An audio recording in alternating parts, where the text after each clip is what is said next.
Assalamualaikum warahmatullahi wabarakatuh. Perkenalkan, nama saya Mia Putri Sri Rahayu Lestari dari jurusan Sistem Informasi kelas SI 6F.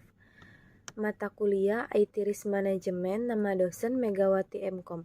Di sini saya akan mempresentasikan materi 11 yang berjudul Pendekatan Matematik dalam Perencanaan. Yaitu yang pertama ada A. Metode transportasi dalam program linear.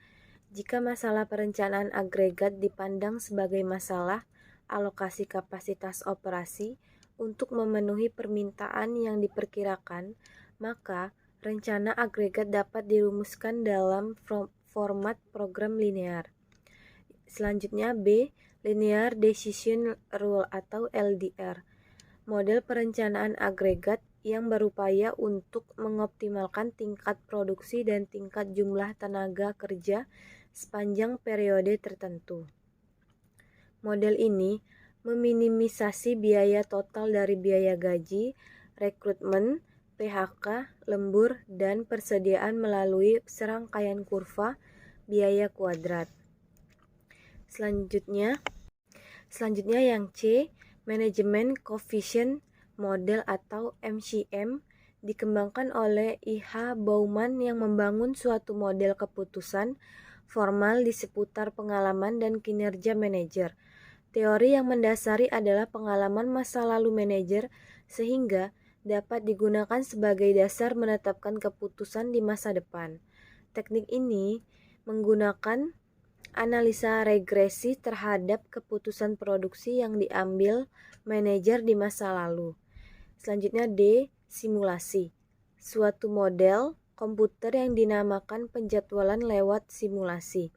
Pendekatan simulasi ini menggunakan prosedur pencarian kombinasi nilai yang biayanya minimal untuk ukuran jumlah tenaga kerja dan tingkat produksi. Selanjutnya ada E. Disagregasi.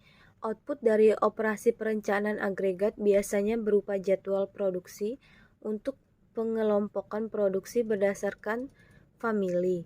Misalnya untuk produsen mobil, output memberikan informasi mengenai beberapa mobil yang harus diproduksi, tetapi bukan pada beberapa mobil yang berseri A, berseri B maupun berseri C. Jadi berupa jumlah keseluruhan output yang berseri yang dihasilkan tiap periode tertentu bukan berdasarkan tipe. Sedangkan proses pemisahan rencana agregat menjadi rencana yang lebih rinci, disebut agregasi. F. Perencanaan agregat di sektor jasa. Pada kenyataan sektor jasa seperti bank, usaha angkutan, restoran cepat saji, penerapannya lebih mudah daripada di perusahaan manufaktur.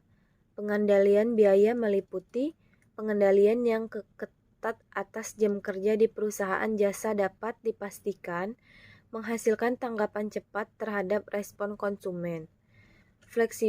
Fleksibilitas keahlian pekerja, perorangan pada tingkat output atau jam kerja untuk memenuhi permintaan yang sudah diperkirakan. Selanjutnya, penerapan perencanaan agregat di sektor jasa diantaranya pada A. Restoran. Pada jasa ini, volume produknya tinggi, maka diarahkan pada pemulusan tingkat produksi, penentuan ukuran jumlah tenaga kerja yang dipekerjakan, usaha mengelola permintaan untuk menjaga agar peralatan dan pekerja tetap bekerja. B. Industri penerbangan. Perencanaan agregat mencakup jadwal atau tabel atas. Jumlah penerbangan masuk dan keluar di setiap pusat, jumlah penerbangan di setiap rute, jumlah penumpang yang harus dilayani di setiap penerbangan, jumlah awak pesawat dan awak di darat yang dibutuhkan pada setiap pusat dan bandara. C. Rumah sakit. Masalah yang dihadapi adalah alokasi uang, staf, perlengkapan untuk memenuhi permintaan pasien atas pelayanan jasa rumah sakit yang bersangkutan. Selanjutnya D. Rantai perusahaan kecil nasional. Contohnya ada jasa fotokopi, percetakan, pusat komputer, yang mana pertanyaan atas perencanaan agregat vs perencanaan independen di setiap badan usaha menjadi sebuah perhatian. output dan pembelian dapat direncanakan secara terpusat apabila permintaan dapat dipengaruhi melalui promosi khusus.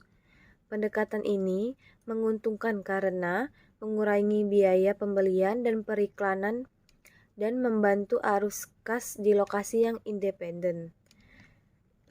Jasa lain-lain seperti jasa keuangan, transportasi, komunikasi, rekreasi, memberikan output yang volumenya tinggi namun tidak berwujud.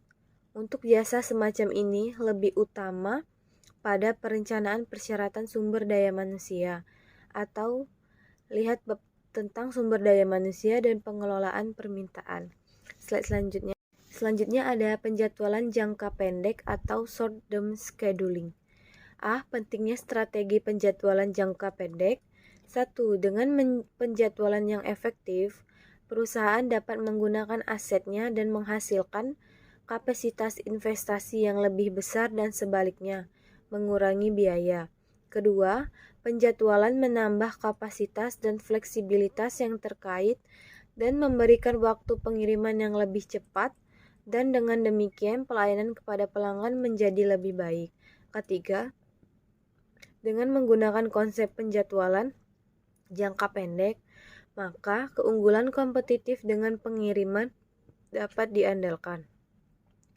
B. Isu-isu penjadwalan. Penjadwalan berkaitan dengan waktu operasi.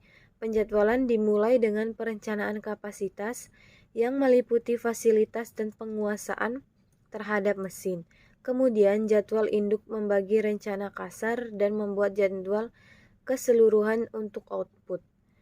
Penjadwalan jangka pendek menerjemahkan keputusan kapasitas rencana jangka menengah ke dalam urutan pekerjaan, penugasan khusus terhadap karyawan, bahan baku dan fasilitas. Slide selanjutnya. Selanjutnya, berbagai isu yang berkaitan dengan penjadwalan diantaranya. Pertama, penjadwalan ke depan dan ke belakang. Penjadwalan ke depan memulai schedule atau jadwal segera setelah persyaratan diketahui. Banyak digunakan pada rumah sakit, klinik, restoran untuk makan malam, perusahaan yang permesenan. Pekerjaan dilaksanakan atas pesanan konsumen dan sesegera mungkin dilakukan pengiriman. Dirancang untuk menghasilkan jadwal yang bisa diselesaikan meski tidak berarti memenuhi tanggal jatuh temponya.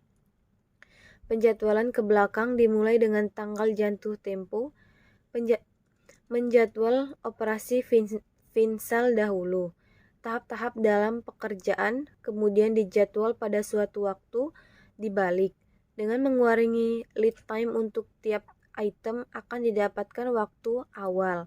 Banyak digunakan di perusahaan manufaktur dan juga jasa seperti catering, hal-hal teknis seperti kerusakan mesin, masalah mutu, seringkali membuat penjadwalan semakin kompleks, sehingga perlu pemikiran khusus.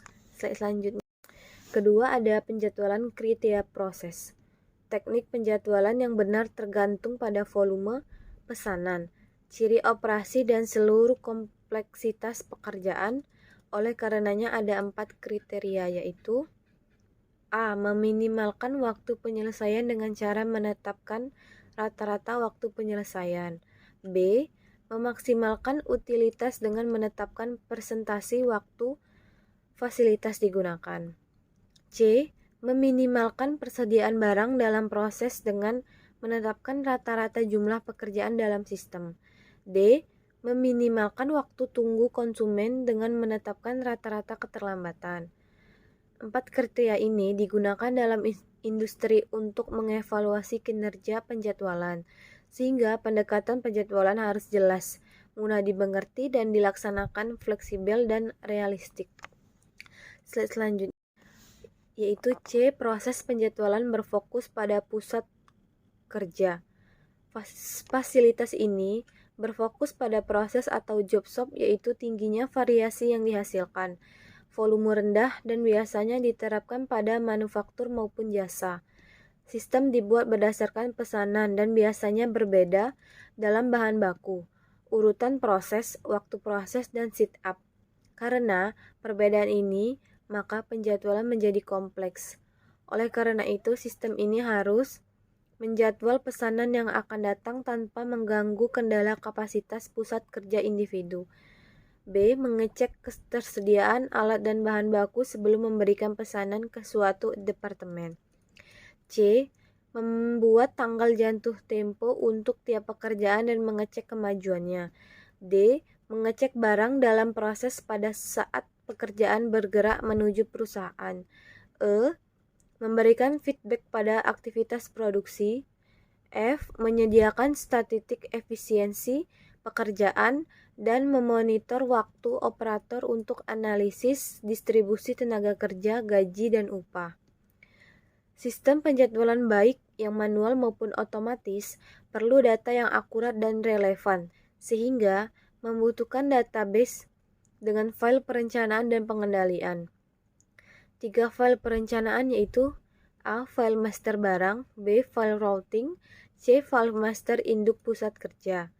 Sedangkan file pengendali mencatat kemajuan sebenarnya yang telah dibuat terhadap rencana untuk masing-masing urutan pekerjaan. Slide selanjutnya yaitu D. Pembebanan pekerjaan di pusat pekerjaan. Pembebanan berarti penugasan pekerjaan untuk dilaksanakan atau pusat pengolahan atau pusat pemrosesan. Manajer operasi menugaskan pekerjaan untuk dilaksanakan sehingga biaya, waktu, menganggur, atau waktu penyelesaian harus dijaga agar tetap minimum. Pusat pembebanan dibagi menjadi 2 bentuk, yaitu orientasi pada kapasitas dan dikaitkan ke penugasan tugas tertentu di pusat pekerjaan. Slide selanjutnya yaitu ada G. Penjadwalan pada bidang jasa. Penjadwalan sistem jasa berbeda dengan sistem manufaktur, yaitu pertama manufaktur penekanan pada bahan baku, sedang jasa penekanan pada karyawan. 2. Sistem jasa jarang menyimpan persediaan.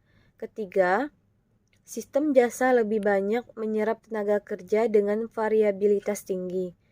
Contoh penjadwalan jasa diantaranya yang pertama rumah sakit, pada unit gawat darurat menggunakan aturan prioritas yang lebih dahulu datang yang lebih dulu dilayani. Kedua, bank banyak mempekerjakan personel dengan jam kerja dari jam 8 pagi sampai jam 3 sore untuk teller yang melayani nasabah. Yang ketiga, penjadwalan secara shift pada supermarket. Begitulah presentasi dari saya. Mohon maaf kalau ada kurang dan kata-kata mohon dimaafkan. Wassalamualaikum warahmatullahi wabarakatuh.